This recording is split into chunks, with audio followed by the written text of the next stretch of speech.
विचार आए मन में तो समर्थन नहीं करना, और बुरे विचार बुरे संकल्प यदि मन में आते हो तो विरोध नहीं करना।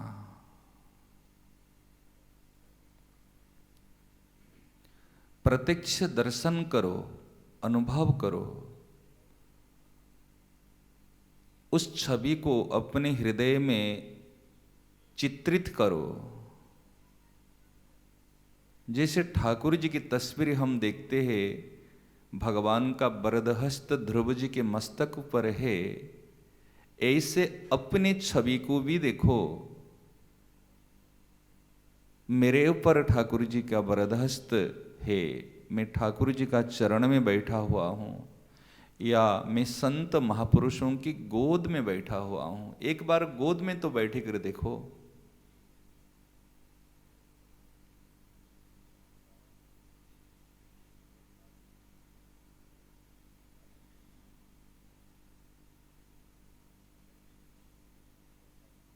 अपने आप को देखो, मैं गोद में बैठा हुआ हूँ, महाराज जी की गोद में, भाई जी की गोद में, सेठ जी की गोद में।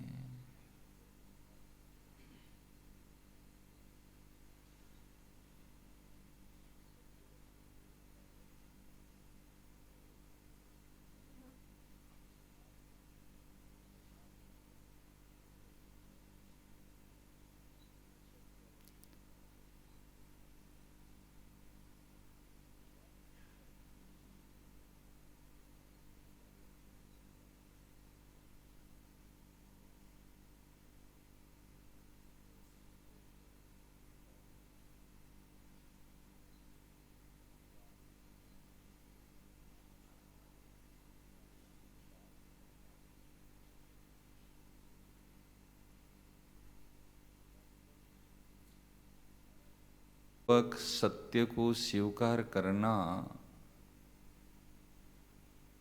वास्तविक सत्संग है।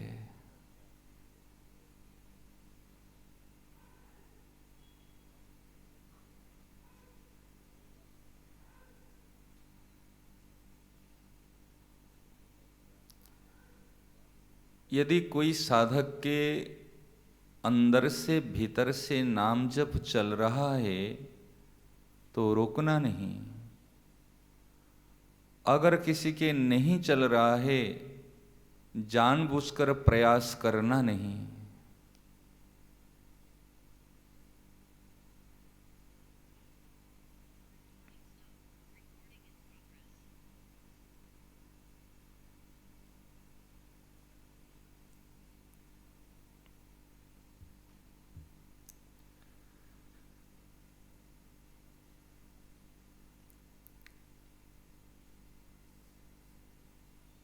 अब इस भाव में, स्थिति में रहकर महाराज ने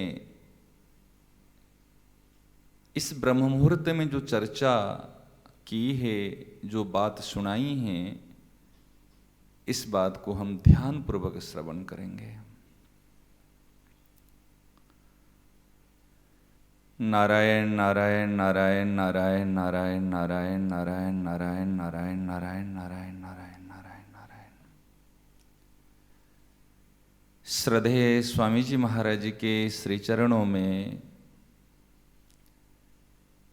सभी साधक साधिकाओं के तरफ से हार्दिक प्रणाम। सभी सत्संग प्रेमी भाई बहनों को सप्रेम हरिस्मरण।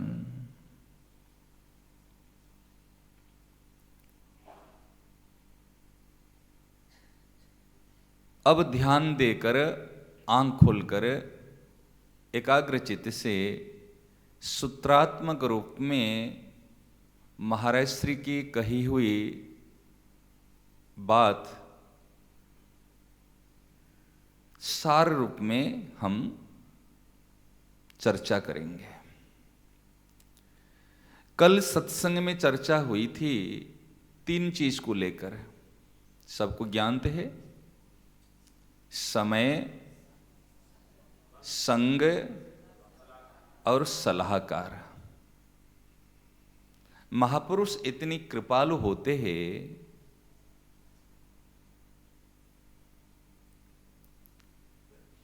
वो हमारी बातों में, चर्चाओं में सिग्नेचर कर लेते हैं। जब संतों की सिग्नेचर समर्थन मिल जाती है, तब उसमें और बल आता है, और विश्वास आता है, और मन में उत्साह आता है। कोई बच्चा दौड़ रहा है और ऑडियंस या उनके परिवार के माता पिता, कोई स्वजन यदि क्लैपिंग करते हैं, तो उनकी क्लैपिंग से बच्चा के मन में और उत्साह बढ़ता है और तेजी से दौड़ता है। इस प्रकार महाराज जी ने आज जो बात कही है, कल की बातों में मानो उन्होंने सिग्नेचर कर दिए हो, अपने मोहर लगा दिया हो। कल चर्चा थी अपने मार्मिक समय, संग और सलाहकार। पहले देखो समय को मैं कहां कहां स्पेंड कर रहा हूं, खर्चा कर रहा हूं। समय को आप इनकम नहीं कर पाओगे, जो समय मिला है उसको खर्चा करते हैं। कहां कहां हम स्पेंड करते हैं उसको ध्यान देना, ये साधक का पहला कर्तव्य है।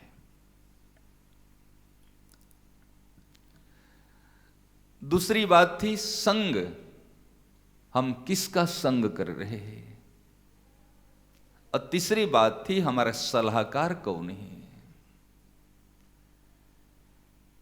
यदि हमारे विषय में, एक साधक के विषय में जानकारी पाना चाहते हैं, वास्तविक जानकारी, पहले उनके सलाहकार को देखो, वो किससे सलाह लेता है।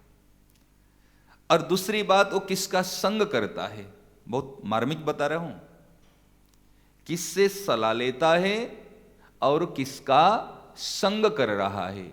उनके संगी को, जिसके साथ में बैठता उठता, उसको देखकर आप उस व्यक्ति का व्यक्तित्व को पहचान पाओगे।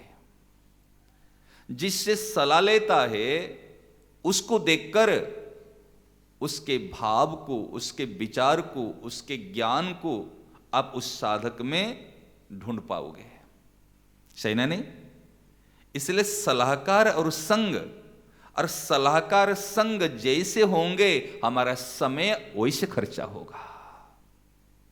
सही ना नहीं? सलाहकार संग हमको जैसे मिलेंगे हमारा समय उसमें लगेगा। तो तीनों जो हमारे कोर्स है, समय, संग और सलाहकार, कल बात हुई थी। आज उसमें से एक टॉपिक पर चर्चा करते हैं, संग, जो कि महाराज जी ने अभी चर्चा की है।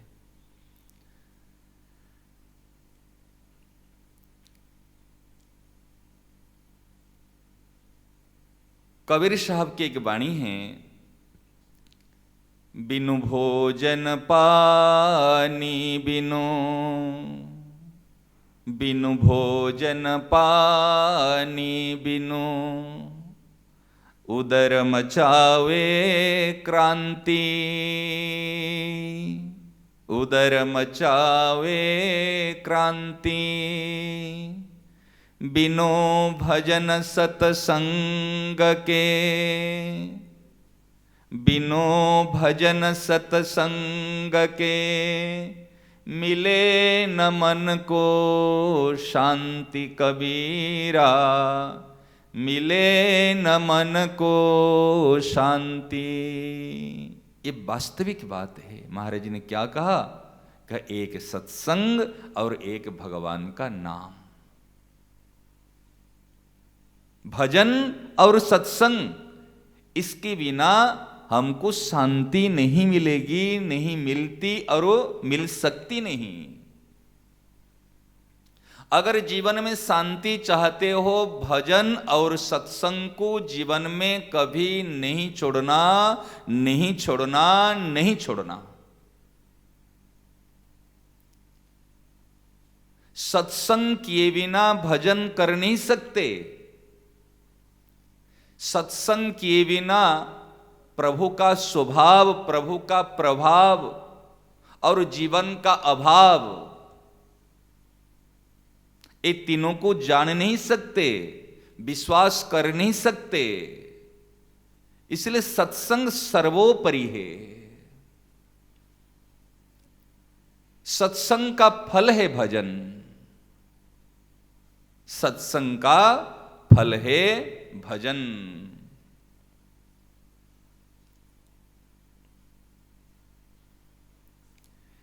इसलिए जीवन में सत्संग को कभी नहीं छोड़ना।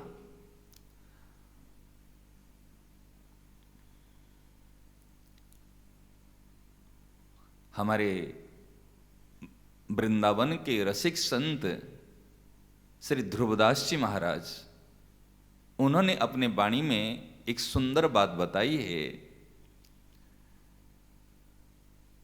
भजन न होई संग बिनो, ध्यान देना, भजन न होई संग बिनो, सत्संग के बिना भजन हो ही नहीं सकता।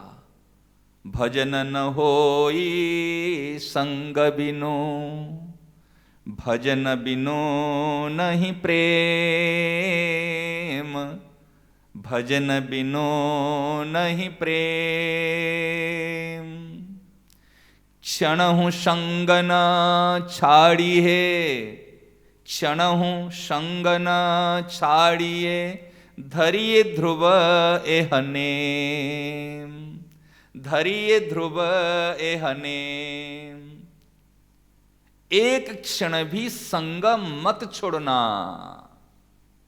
किसका संग? सत का संग।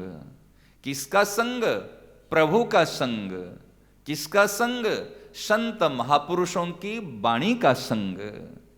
क्षणों संग न छाड़ियो, धरिए ध्रुव यह नेम। इसको नेम माने निष्ठापूर्वक आप धारण कीजिए। महाराज जी ने बड़ा सुंदर विवेचन किया। संग, सत्संग और कुसंग। क्या कहा महाराज जी ने? त्रिकाल में मैं शरीर नहीं हूं, शरीर मेरा नहीं है, शरीर मेरे लिए नहीं है, ये जान लेना, मानना मत, ये जान लेना, अनुभव कर लेना, ये सत्संग है। कैसे? अनुभव के आधार पर। शरीर जैसे पहला था ऐसे है क्या? जैसा मन था ऐसा है क्या? जैसे परिस्थितियां थी वो है क्या? शरीर संसार का वियोग नित्य है, यह सत्य है ना? शरीर और संसार का वियोग अर्थात परिवर्तन ये नित्य है, ये सत्य है। और सत्य को स्वीकार करना ही सत्संग है।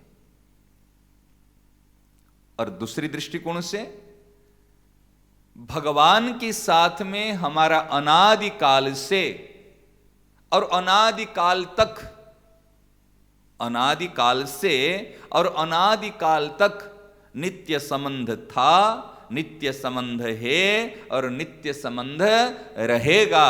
इस बात को विश्वास कर लेना, स्वीकार कर लेना, यह वास्तविक सत्संग है।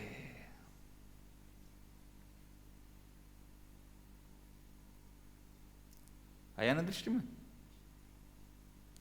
ये स्वीकार कर लेना, वो मेरे अपने हैं, मेरा उनसे संबंध है, नित्य संबंध है, अटल संबंध है, घनिष्ठ संबंध है। इस संबंध को ना हम छोड़ सकते, इस संबंध को ना हम तोड़ सकते, ना भगवान छोड़ सकते।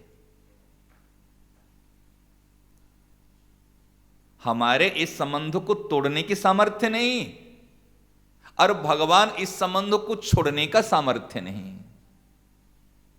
यह नित्य संबंध, यह अटल संबंध और यह घनिष्ठ संबंध, यह सत्संग है।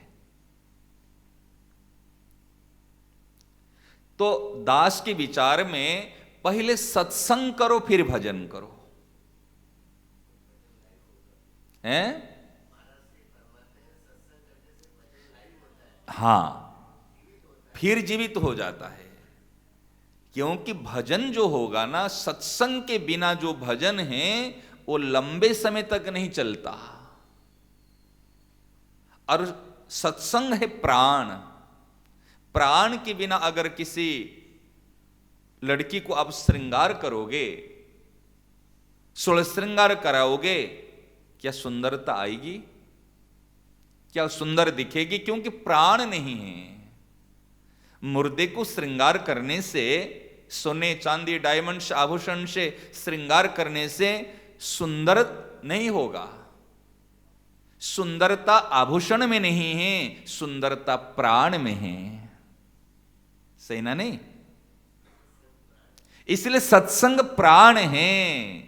जिसके अंदर सत्संग है वो बिना आभूषण के, बिना वस्त्र के और बिना सुविधाएं के वो सुंदरता उनमें प्रकट होती है, वो खिल उठता है। एक सुंदरता क्या है? उनके मन की प्रसन्नता ही सुंदरता है।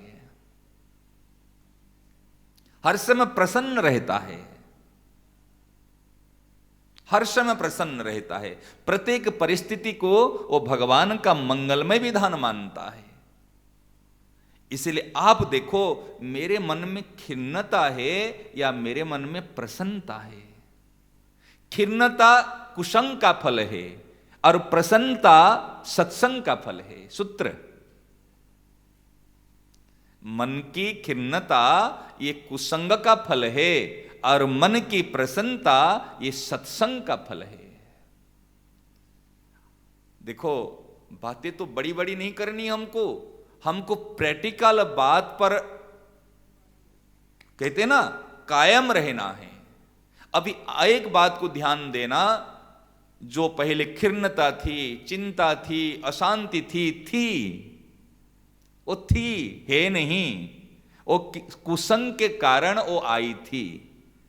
जो आई हुई है वो जाने वाली है, वो चली गई, जाने वाली नहीं गई। अब तो देखिए मन में प्रसन्नता। क्यों? क्योंकि ये सारे आगंतुक है, आने जाने वाले हैं। महाराज जी का एक शब्द है, सूत्र है, मिली हुई और बिछुड़ने वाली अपनी नहीं होती। तो क्या मिली हुई है? इस शरीर मिला हुआ है, पहली बात। सही ना? नहीं? इस शरीर किसका?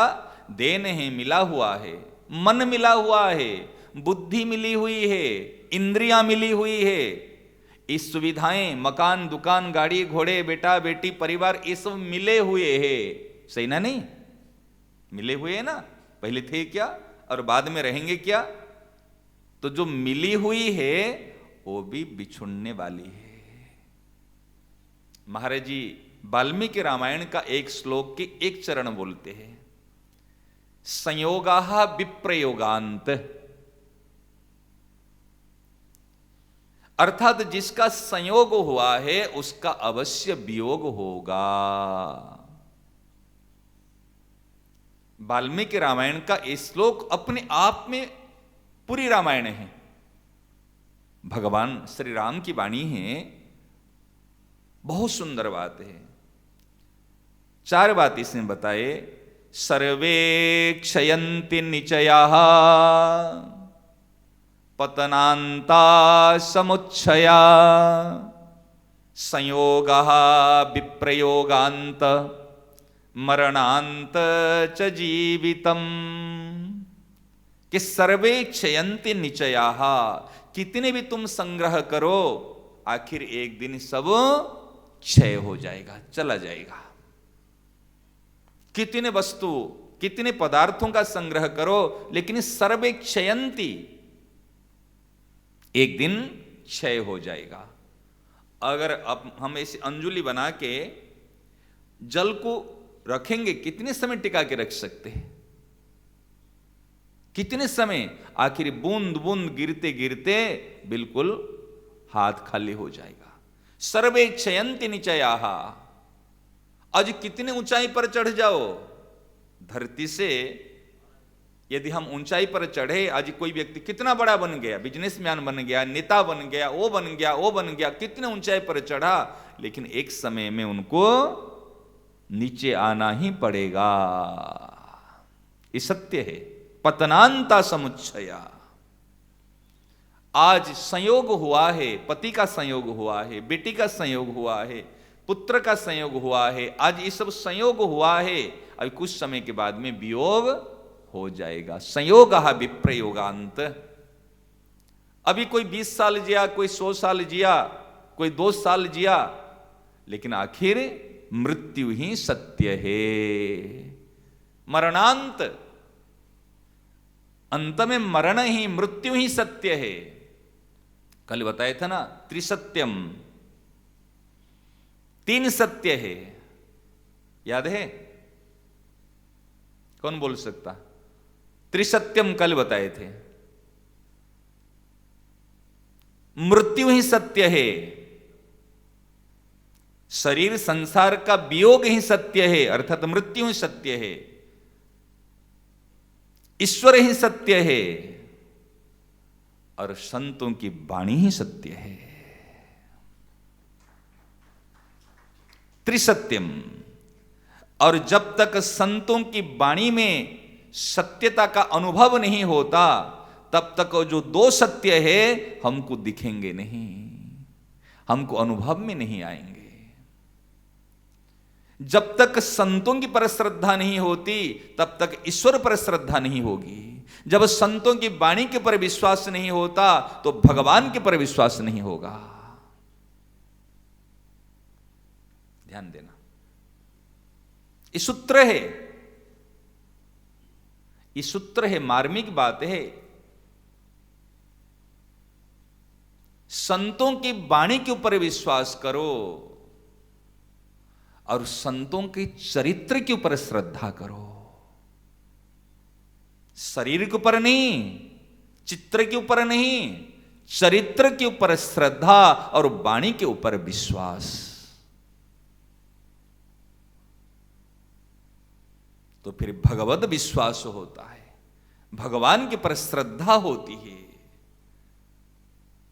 क्योंकि मूल में श्रद्धा संतों की चरित्र में अवतरित तो होती है, सही ना? नहीं, जब संतों की चरित्र को हम देखते हैं तो भगवान के प्रति श्रद्धा बढ़ती जाती है, और संतों की वाणी को देखते हैं, वाणी के पर जो विश्वास होता है तो भगवत विश्वास बढ़ता जाता है। ये है सत्संग। और सत्संग का फल क्या है? सत्संग का फल है भजन। भजन का फल क्या है? भजन का फल है प्रेम। सत्संग का फल है भजन, और भजन का फल है भगवत प्रेम। अभी हम देखें तो हमारा प्रेम कहां है? हम किसका भजन कर रहे हैं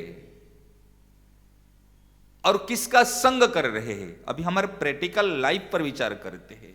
ये तो सिद्धांत की तरफ से बात समझ में आ गई, सत्संग का फल है भजन, भजन का फल है प्रेम। इस सिद्धांत के स्तर पर हमको समझ में आ गई, परंतु अभी प्रैक्टिकल स्तर पर के साधक निरीक्षण करेगा, मैं किसका संग कर रहा हूं, सत्य का या असत्य का?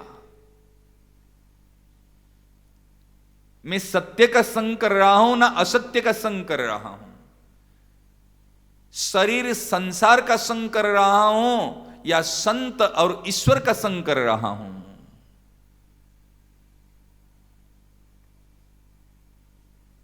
भले हम शरीर में हैं, संसार में हैं, लेकिन संग करना चाहिए संत और ईश्वर का। समझ में आया ना? मार्मिक बात देखो, सुबह का सत्संग है, एक एक लाइन सारे सूत्र है। भले हम संसार में हैं, भले हम शरीर में हैं, आज नाम है रामोतार, अजी नाम है लक्ष्मी, अजी राम है श्याम, अजी राम है नाम है शुभम, लेकिन इस शरीर में है, लेकिन शरीर में रहते हुए भी शरीर का संग मत करो, मन का संग मत करो, बुद्धि का संग मत करो। अगर व्यक्तिगत रूप से इसका संग करोगे तो फंस जाओगे, बंधन में पड़ जाओगे। और बंधन क्या है? मन की अशांति ही बंधन है, मन की खिन्नता ही बंधन है। बंधन का अर्थ कोई आपको वरुण पास में, नाग पास में आकर बांधेगा नहीं, कोई रस्सी लेकर खम्भे में बांधेगा नहीं। मन की अशांति, मन का हलचल, मन की खिन्नता, उद्विग्न, ये ही बंधन है, सेना नहीं। और इस बंधन में हम सब पड़े हुए हैं, करते हैं भगवान की बात, करते हैं शास्त्रों की बात, लेकिन बंधे हुए हैं शरीर में, बंधे हुए हैं मन में, मन रूपी रस्सी और शरीर रूपी खंभे में हमको बांध दिया गया है। समझ रहे? इस शरीर रूपी खंभे में हमको बांध दिया गया है, और उसी में बुद्धि रूपी थोड़ी सी आसक्ति का जल और छिन, कहते ना, सिंचाई की जाती है और रस्सी और टाइट होती जाती है।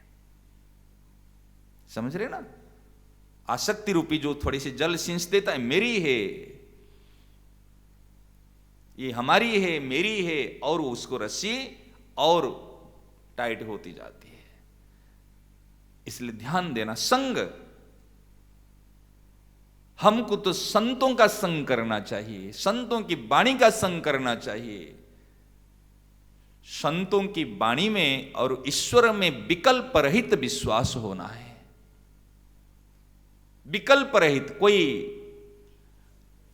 संदेह नहीं है, कोई शंका नहीं है।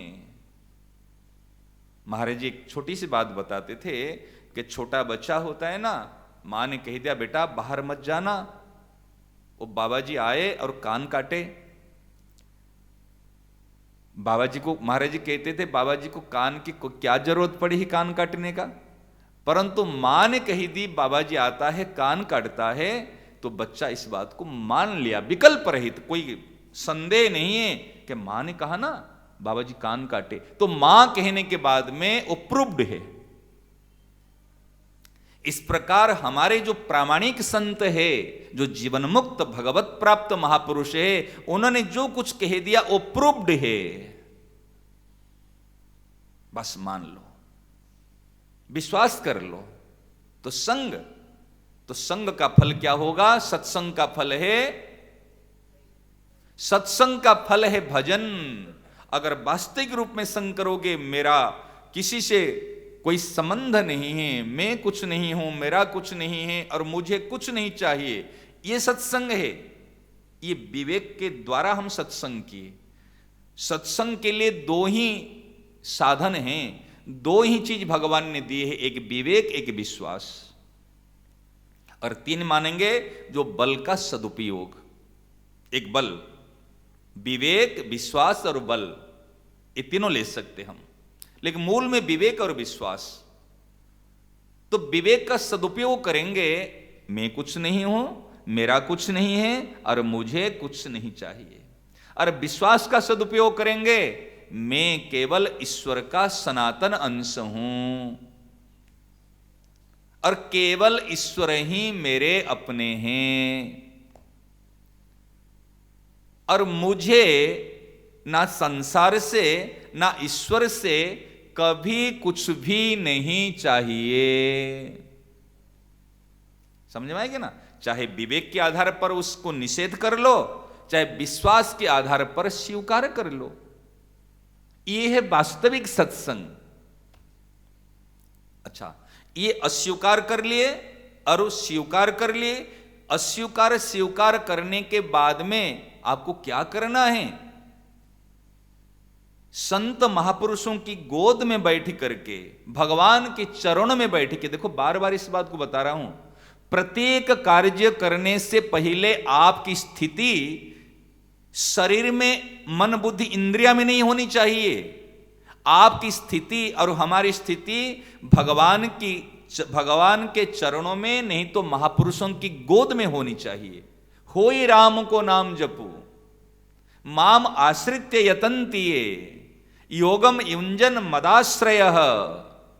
मेरा आश्रय लेकर, मेरा आश्रित होकर, हमको हो के नहीं, हो के रह के हम सदैव उनके चरणों में रहेंगे, सदैव उनकी गोद में रहेंगे। जैसे मैनेजर अपने टेबल कुर्सी पे बैठा रहता, air condition room, office room, और वहीं रख कर अपने मैनेज करता है। कोई रूम में जैसे रिमोट के द्वारा एसी को चालू किया, एसी को चालू करने के लिए पास में आके कोई प्रेशर नहीं किया, हे रिमोट स्विच दबाया, एसी चालू। और ऐसे हम संत महापुरुषों की और भगवान की गोद में बैठ के अभी हमको प्रत्येक कार्य करना है। ध्यान देना, ये तरीका जब तक करने की तरीका पता नहीं चलता ना, हम बहुत सारी मेहनत करते रहते, ये ओ ज्यादा की कोई जरूरत नहीं। इसलिए संग, गोद में बैठे जाओ और अस्वीकार करो और स्वीकार करो, ठीक है ना। ये हो गया सत्संग, ये वास्तविक सत्संग। फिर तो हम कर्मयोग की, ज्ञान योग की, भक्ति योग की, कौन कितने दृष्टांत याद है, कौन कितनी बातें याद है, कौन कितना तरीकाएं याद है, वो आगे की बात है। वो जानो तो बढ़िया, नहीं जानो तो और बढ़िया। नहीं जानो तो और बढ़िया। क्यों? गोद में बैठे हुए, चरणों में बैठे हुए, जो गोद में चरणों में बैठा हुआ अपने आप सारे काम करा देंगे। तो हो गया संग। तो सत्संग का फल है भजन। भजन माने क्या? अपनापन। जैसे सत्य को स्वीकार किए, असत्य को अस्वीकार किए, ऐसे हमारे सत्य में एक अपनापन हुआ। ये अपनापन ही भजन। पन्न गारी सुन प्रेम सम भजन न दूसरा आन। अपनापन ही भजन है, आत्मीयता ही भजन है। और जब अपनापन होता है, आत्मीयता होती, सुबह के मीठे लगते हैं, अच्छे लगते हैं, प्यारे लगते हैं। और संसार में जो अपनापन नहीं है, और उनको एक अतिथि, जिस प्रकार अतिथि आते हैं उनके हम स्वागत सत्कार करते, सेवा करते। महाराज जी ने कहा ना, जैसे हमारे घर में कोई आगंतुक व्यक्ति आए, मेहमान आए, हम उनको ज्यादा महत्व देते हैं ना, घर वालों को ज्यादा महत्व देते हैं। आए, कुछ दिन के बाद में, कुछ समय के बाद चले जाएंगे, उनको खिलाने में, पिलाने में, रहने में, व्यवस्था में सारी सुविधाएं देते हैं। इसलिए संसार में जो परिवर्तनशील है, उनकी सेवा कर लो। सेवा करने से बंधन नहीं होगा, उनसे कुछ चाहने से बंधन होगा। ध्यान देना। तो संग का फल क्या है? अपनापन। संग का फल है भजन। और जैसे हम अपनापन बढ़ेगा, अपनापन बढ़ने से उनका नाम मीठा लगेगा। एक तो कहा जाता, अरे अभी राम राम राम राम करो, अभी महामंत्र का जप करो। एक तो पहले करते, कोई बात नहीं, किसी भी प्रकार से। लेकिन जहां हमको ये ज्ञान हुआ, ये हमारा नहीं है, ये हमारा है, और जो हमारा है हम उनकी गोद में बैठे हुए हैं, तो स्वाभाविक ही उनका नाम मीठा लगेगा, उनका रूप अच्छा लगेगा, उनकी बातें, उनकी लीलाएं अच्छी लगेगी, और उनका रहने का स्थान अर्थात धाम अच्छा लगेगा। और उनके साथ में जो उनको प्रेम करते हैं, अर्थात उनके भक्त, और वो भी हमको अच्छे लगेंगे। अपनापन होने से 5 चीज अच्छी लगती है। भगवान का नाम अच्छा लगता है, भगवान का रूप अच्छा लगता है, भगवान की लीला अच्छी लगती है, भगवान का धाम अच्छा लगता है, और भगवान के प्रियजन जो भक्त है वो हमको प्यारे लगते हैं, वो भी अच्छे लगते हैं। ये है भजन का स्वरूप। ये सत्संग का फल है भजन, और भजन का स्वरूप है ये 5 चीज, 5 मीठे लगने, अच्छे लगने। आप देखो, अभी हमको ये 5 अच्छे मीठे लगते हैं ना। अभी हमारे नाक, कान, आंख, जो 5 इंद्रियां हैं, उनकी वस्तु अच्छी लगती है। ये कसौटी है। जब ये अपनापन हो जाएगा, स्वभाव के नाम रूप लीला धाम और उनके भक्तों का संग अच्छे लगने लग जाएगी। ये भजन है, सेना नहीं, ये भजन है। और स्वाभाविक भजन का फल है प्रेम। प्रेम कैसा है? प्रेम अर्थात मधुर स्मृति, मीठी मीठी याद आना। देखो कैसे बताएं आपको, आप तो अनुभवी है। चलो भगवान का अनुभव नहीं किए, संसार का तो कुछ अनुभव किए हैं ना। आपको अवश्य ऐसे आपकी लाइफ में, आपके जीवन में कोई किसी की याद ऐसे आई होगी, चाहे वो बेटा रूप में क्यों नहीं हो, चाहे बेटी रूप में क्यों नहीं हो, कि पत्नी रूप में या पति रूप में या किसी रूप में क्यों नहीं, या धन के रूप में। समझ रहे ना? कहीं ना कहीं एक जिसकी याद आई होगी, अर्थात आपने याद किया नहीं है लेकिन इनकी याद आई है और मीठी मीठी याद आई है, वो है प्रेम। जो जिसको भीतर से चाहता है वो उसका प्रेमी है। जो जिसको भीतर से चाहता है वह उसका प्रेमी है। तो आप और हम इसका निरीक्षण करें, हम भीतर से धन को चाहते हैं, भीतर से सम्मान को चाहते हैं, या भीतर से परिवार को चाहते हैं, या भीतर से प्यारे प्रभु को चाहते हैं, या नाम रूप लीलाधाम भक्तों को चाहते हैं। इसलिए ये निरीक्षण आप करो, हृदय में ऐसे छाती में हाथ लगा के अपने आप देखे ना, मैं भीतर से जिसको चाहता हूं ये ओम में उसके प्रेमी हूं।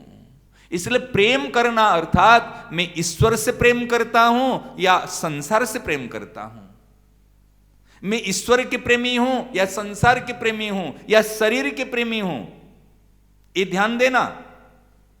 इसलिए ये निरीक्षण करना, यदि ईश्वर प्रेमी है तो ईश्वर का नाम रूप लीला धाम और भक्तों का संग मीठा लगेगा। यदि संसार के प्रेमी हैं तो नाशवान वस्तु, व्यक्ति, परिस्थिति, घटना, अवस्था ये अच्छे लगेंगे। और यदि शरीर के प्रेमी हैं तो शरीर को सुख में रखना, सुविधा में रखना और बिल्कुल ऐसे रखना, वो अच्छे लगेंगे। तो आप और हम ये निरीक्षण करें, हम संग किसका कर रहे हैं और भजन किसका हो रहा है और प्रेम किससे कर रहे हैं। इसलिए संग, भजन और प्रेम, महाराज जी ने दो ही बताए थे, संग और नाम, संग और भजन, और तीनों हैं संग, भजन, प्रेम। कल बात चली थी समय, संग और सलाहकार। आज सुबह की बात हुई, ध्यान देना, सब पूछेंगे। संग, भजन और प्रेम। और ये बात को ठीक से कर लेना, ये सत्संग और कुसंग। महाराज जी ने सत्संग का डेफिनेशन बहुत सुंदर बताया। मैं केवल भगवान का ही हूं, केवल भगवान ही मेरे अपने हैं, ये स्वीकार कर लेना, ये वास्तविक सत्संग। मैं शरीर संसार का नहीं हूं, ये अस्वीकार कर लेना, मैं नहीं हूं अस्वीकार कर लेना, ये वास्तविक सत्संग। तो सत्संगी बनकर परिवार की सेवा करो, सत्संगी बनकर आज भगवान का भजन करो, सत्संगी बनकर आज प्रभु से प्रेम करो। तो सदैव हम सत्संगी है। सत्य का संग जो करता है वो सत्संगी है ना? नहीं, हम सत्संगी कब है? पंडाल में बैठने से सत्संगी है और घर में जाने के बाद गृहस्थ है, अब ऑफिस में जाने के बाद अफसर है। ऐसे नहीं है। हम ऑफिस में जाएंगे तो भी सत्संगी, घर में काम करेंगे तो भी सत्संगी, सत्संग पंडाल में बैठेंगे तो भी सत्संगी। हम तो सदैव सत्संगी थे, अभी है और आगे रहेंगे। हम त्रिकाल में संसारी नहीं हैं, हम सदैव सत्संगी है। इस बात को स्वीकार कर लो, ये ही संग का फल है, यही सत्संग है।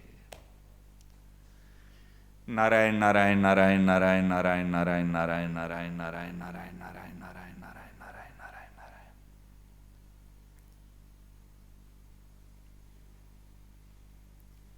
अब थोड़ी देर शांत होके अभी हम प्रार्थना करेंगे, महाराज जी का जो है फिर बाद में प्रस्थान करेंगे।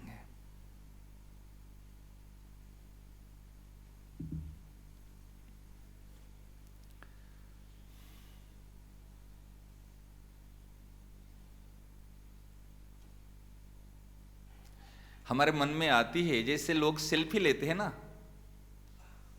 कहीं पे खड़े हो जाते, कहीं घूमने गए हैं, अब सब लोग लेते हैं, है ना नहीं, और थोड़े से हाथ में पकड़ के यूं करके जैसे अपनी छवि आए और किसकी छवि हो तो साथ में, ऐसे हमको हमारे मन में आती है, हमको एक सेल्फी लेनी है।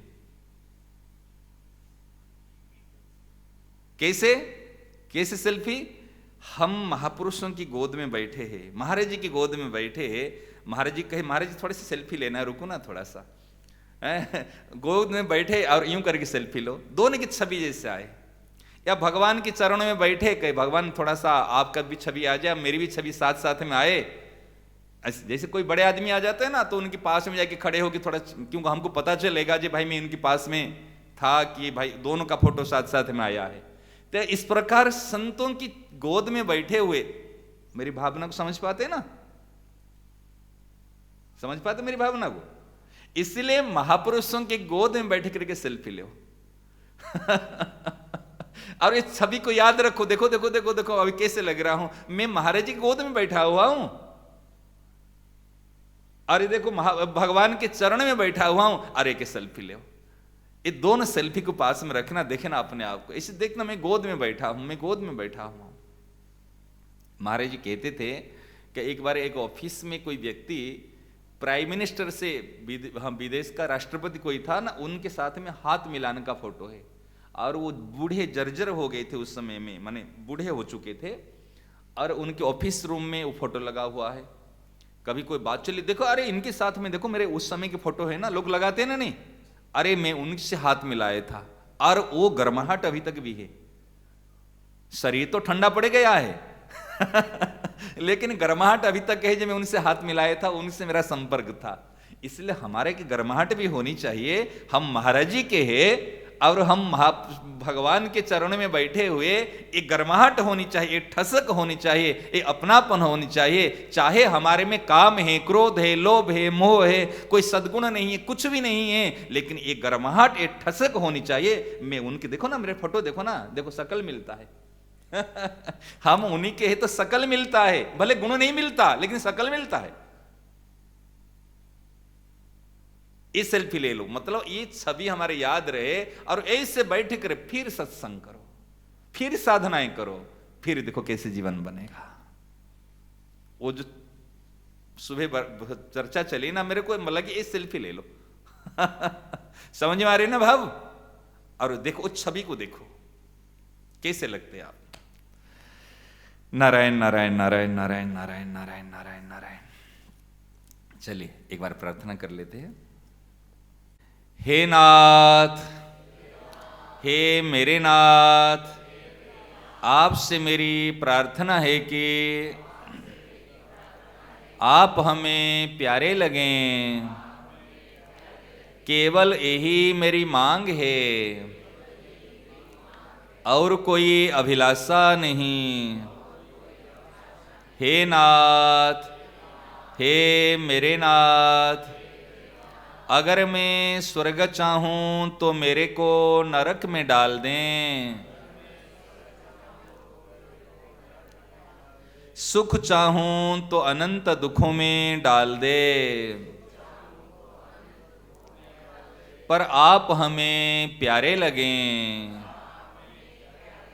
हे नाथ, हे मेरे नाथ, आपके बिना मैं रह न सकूं, ऐसी व्याकुलता आप दे दें। हे नाथ, हे मेरे नाथ, आप मेरे ऐसी आग लगा दे कि आपकी प्रीति के बिना जी न सकूं। हे नाथ, हे मेरे नाथ, आपके बिना मेरा कौन है, मैं किससे कहूँ और कौन सुने। हे मेरे शरण्य, मैं कहाँ जाऊँ, क्या करूँ, कोई मेरा नहीं है। मैं भूला हुआ कईयों को अपना मानता रहा, धोखा खाया, फिर भी धोखा खा सकता हूँ। आप बचावे हे मेरे प्यारे, हे अनाथनाथ, हे असरण शरण, हे पतित पावन, हे दीन बंधो, हे आरक्षित रक्षक, हे आर्तत्राण परायण, हे निराधार के आधार, हे अकारण करुणा बरुणालय, हे साधनहीन के एकमात्र साधन, हे असहाय के सहायक, क्या आप मेरे को जानते नहीं? मैं कैसा भंग प्रतिज्ञ, मैं कैसा कृतघ्न, कैसा अपराधी, कैसा विपरीतगामी, कैसा अकरण करण परायण, अनंत दुखों के कारण स्वरूप, भोगों को भोग कर जानकर भी आसक्त रहने वाला, अहित को हितकर मानने वाला, बार बार ठोकरे खाकर भी नहीं चेतने वाला, आपसे विमुख होकर बार बार दुख पाने वाला, चेत कर भी ना चेतने वाला, ऐसा जानकर भी ना जानने वाला, मेरे सिवाय आपको ऐसा कौन मिलेगा? प्रभो त्राहि मां, त्राहि मां, पाहि मां, पाहि मां। हे प्रभो, हे विभो, मैं आंख पसार कर देखता हूँ तो मन बुद्धि प्राण इंद्रियां और शरीर भी मेरे नहीं, तो वस्तु वस्त्रादि मेरे कैसे हो सकते हैं? ऐसा जानता हूँ, कहता हूँ, पर वास्तविकता से नहीं मानता। मेरी यह दशा क्या आपसे किंचित मात्र कभी छिपी हैं? फिर हे प्यारे क्या कहूँ? हे नाथ, हे मेरे नाथ, हे दीन बंधो, हे प्रभो, आप अपनी तरफ से शरण में ले लें, आप अपनी तरफ से शरण में रखें। बस केवल आप ही मेरे अपने हैं, बस केवल आप ही मुझे प्यारे लगें, बस केवल आप ही मुझे मीठे लगें, बस केवल आप ही मुझे अच्छे लगें। थोड़ी देर हम शांत चुप नीरव होकर बैठ जाएंगे। ये मधुर स्मृति और मधुर अनुभूति को लेकर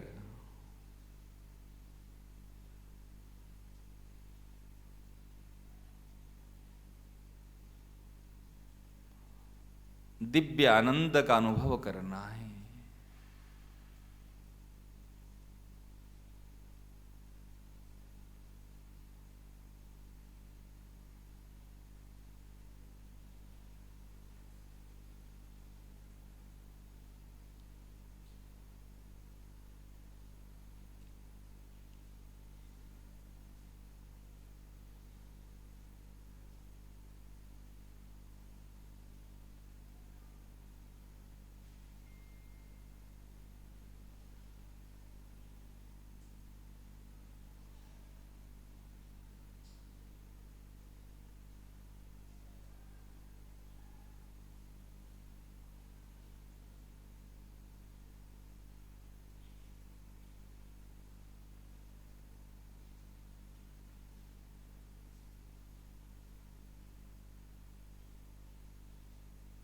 मेरे नाथ, हे मेरे प्राणनाथ, कोई भी आपको भूले नहीं। हे मेरे प्यारे, हे मेरे प्राण प्यारे, मैं अपने आप को भूलूं नहीं।